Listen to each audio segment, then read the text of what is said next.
आज का हमारा विषय है हिंदी कहानी का उद्भव और विकास। हमारे देश में कहानी जो विधा है वो पौराणिक काल से चली आ रही है और हमारा जो संस्कृत साहित्य है, जो पौराणिक साहित्य है, हमारे वेदों उपनिषदों में अनेक कहानियाँ मिलती हैं। और जो बौद्ध जातक हैं और जो संस्कृत का जो साहित्य है उसमें भी अनेक प्रकार की कहानियाँ हमें पढ़ने को मिलती हैं और कहानी विधा जो है बहुत ही प्राचीन विधा मानी जाती है। कहानी शब्द जो है अंग्रेजी के स्टोरी शब्द का हिंदी रूपांतरण है, किसी घटनाक्रम को रोचकता के साथ कहना। हिंदी साहित्य में कहानी विधा है उसका आगमन संस्कृत तथा जो बांग्ला भाषा है या अन्य भाषाएं हैं उनसे माना जाता है। आचार्य रामचंद्र शुक्ल ने जो है कहानी को आख्यायिका भी कहा है। आख्यायिका जो है शब्द हमारे जो पौराणिक जो वेद हैं और जो संस्कृत साहित्य है उसमें भी आख्यायिका शब्द का प्रयोग किया गया है कहानी के लिए। और जब इसकी परिभाषाओं की बात करते हैं तो आचार्य रामचंद्र शुक्ल ने इसे आख्यायिका कहा है और मुंशी प्रेमचंद ने इसे जीवन की किसी एक मनोभाव को प्रदर्शित करना ही कहानी है।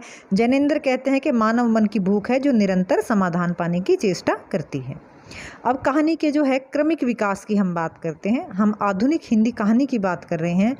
तो कहानी का जो विकास क्रम है वो सबसे पहले आती है जो प्रारंभिक कहानियाँ हैं, जो 1900 से पहले की जो कहानियाँ हैं जिन्हें हम हिंदी साहित्य में कहानी के नाम से संबोधित कर सकते हैं। उसके बाद मुंशी प्रेमचंद से पूर्व का जो हिंदी कहानी का युग है वो कहानियाँ हैं। और क्योंकि मुंशी प्रेमचंद जो है हिंदी के एक जाने माने साहित्यकार हैं, उन्होंने हिंदी उपन्यास और कहानी लेखन को एक नई दिशा प्रदान की। उनके आने से एक युगांतर परिवर्तन हुआ है। तो कहानी जो विधा है वो मुंशी प्रेमचंद के समय के अनुसार ही उसका जो कालखंड है उसका हम वर्गीकरण कर सकते हैं। तो जो प्रारंभिक कहानियाँ हैं उसके बाद प्रेमचंद पूर्व जो हिंदी कहानी है वो आएगी। उसके बाद जो प्रेमचंद जब कहानी लिख रहे थे हिंदी साहित्य में, जो प्रेमचंद का युग है उनके लेखन के साथ जो आरंभ होता है, मुंशी प्रेमचंद युगीन जो हिंदी की कहानी है वो आती है। उसके बाद प्रेमचंदोत्तर जो हिंदी कहानी है, जो प्रेमचंद के बाद जो कहानियाँ लिखी गई हैं हिंदी साहित्य में वो आती है। उसके बाद जो हिंदी साहित्य में नए नए आंदोलन चले हैं उसमें सबसे प्रमुखता से जो नाम हम लेते हैं वो है नई कहानी। नई कहानी जो है हिंदी साहित्य में वो 1950 के बाद से आरंभ मानी जाती है। उसके बाद भी जो है हिंदी साहित्य में जो कहानी है उनमें अनेक आंदोलन चले हैं, नए नए कहानी आंदोलन है। 60 के दशक में जो कहानी आई है और 70 के दशक में जो कहानियाँ लिखी गई हैं, 80 और 90 के दशक में जो हिंदी कहानी लिखी गई हैं उनको अलग अलग नामों से हमने वर्गीकृत किया है, उसको हम आगे पढ़ेंगे। आज हम जो है प्रारंभिक कहानियों की बात कर रहे हैं और जो प्रेमचंद पूर्व जो हिंदी कहानी है उसके बारे में जानते हैं।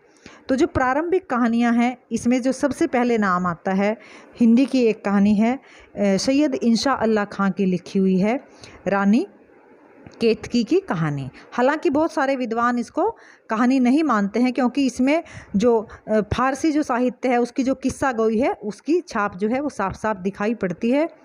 ये जो कहानियाँ हैं ये 1900 से पूर्व की कहानियाँ हैं, सन 1900 से पूर्व जो कहानियाँ लिखी गई हैं, प्रारंभिक जो कहानियाँ हैं वो हैं। तो इसमें जो दूसरी कहानी आती है वो है राजा शिव प्रसाद की कहानी राजा भोज का सपना, जो 1853 में लिखी हुई मानी जाती है। और हिंदी के जाने माने युग प्रवर्तक जो कवि हैं भारतेंदु हरिश्चंद्र, जिनके नाम पर हिंदी जो आधुनिक हिंदी साहित्य है उसके एक कालखंड का नामकरण भी किया है, उनकी एक कहानी है जिसका नाम है अद्भुत अपूर्व सपना।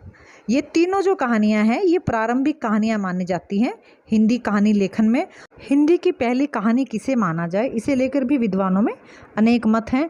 कुछ विद्वानों ने रानी केतकी की कहानी को हिंदी की पहली कहानी माना है, लेकिन दूसरे विद्वान इसे जो फारसी जो साहित्य है उसकी जो किस्सा गोई है उसकी स्पष्ट छाप इस पर देखने को मिलती है, तो वे इस कहानी को हिंदी की प्रथम कहानी मानने से इनकार करते हैं।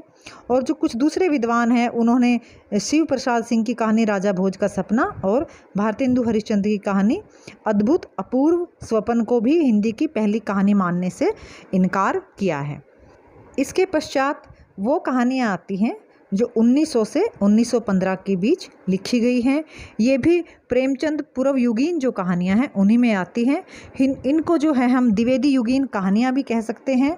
ये कहानियाँ जो हैं इनका लेखन 1900-1915 के बीच हुआ और इनमें जो है वो सबसे प्रमुख जो कहानियाँ हैं, किशोरी लाल गोस्वामी की कहानी इंदुमती, इसका प्रकाशन 1900 में हुआ।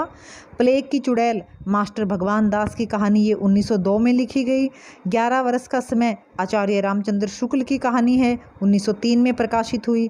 और दुलाई वाली जो एक कहानी है इसका प्रकाशन 1907 में हुआ और इसकी जो लेखिका है वो बंग महिला मानी जाती हैं। वृंदावन लाल वर्मा की जो कहानी है राखी बंद भाई 1909 में लिखी गई और तातार और वीर राजपूत 1910 में लिखी गई। जयशंकर प्रसाद की कहानी जो ग्राम है उसका प्रकाशन 1910 में हुआ। इंदु नामक एक पत्रिका में ये प्रकाशित हुई थी। विश्वंभर शर्मा कौशिक की कहानी जो रक्षाबंधन है वो भी इसी कालखंड में लिखी गई।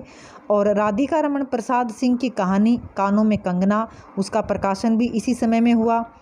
चंद्रधर शर्मा गुलेरी की जो कहानी है उसने कहा था, इसका प्रकाशन जो हुआ 1915 में हुआ और ये हिंदी साहित्य की एक प्रमुख कहानियों में से मानी जाती है जो आज भी उतनी ही रोचकता प्रदान करती है अपने पाठकों को जितनी आज से 100 साल पहले करती थी। यह कहानी वो है जिसने हिंदी साहित्य को एक नई दिशा प्रदान की। और चंद्रधर शर्मा गुलेरी ने इसके अलावा और 2-3 कहानियाँ लिखी हैं, लेकिन ये जो कहानी है उसने कहा था ये हिंदी कहानी लेखन में मील का पत्थर साबित हुई। और इसके बाद जो युग है वो मुंशी प्रेमचंद का युग आरंभ होता है। 1916 में उनकी कहानी प्रकाशित हुई पंच परमेश्वर और उसके बाद हिंदी साहित्य में एक नई क्रांति आई लेखन में। मुंशी प्रेमचंद के आने से उन्होंने हिंदी लेखन, कहानी और उपन्यास में एक नई दिशा प्रदान की। कहानी साहित्य में जो नवीन परंपराओं, नवीन युग का सूत्रपात हुआ। और मुंशी प्रेमचंद जी ने 300 से अधिक कहानियाँ लिखी हैं जो मानसरोवर नामक पुस्तक के 8 भागों में संग्रहित हैं। प्रेमचंद ने उन कहानियों की रचना की जिनमें सामाजिक, पारिवारिक, चरित्र प्रधान, ऐतिहासिक, राजनीतिक, मनोवैज्ञानिक आदि जिनके विषय थे और उन अपने पात्रों के माध्यम से उन्होंने समाज का जो एक आम वर्ग है, जो शोषित वर्ग है, जो शोषण का शिकार है, उसकी दशा का वर्णन अपनी कहानियों के माध्यम से किया। आज हमने प्रेमचंद पूर्व युगीन जो कहानियां हैं उनके बारे में जाना है और अगले भाग में हम प्रेमचंद युगीन जो कहानियां हैं, मुंशी प्रेमचंद की जो कहानियां हैं और उनके समकालीन जो साहित्यकार थे, जो लेखक थे, कहानीकार थे, उनकी कहानियां पढ़ेंगे।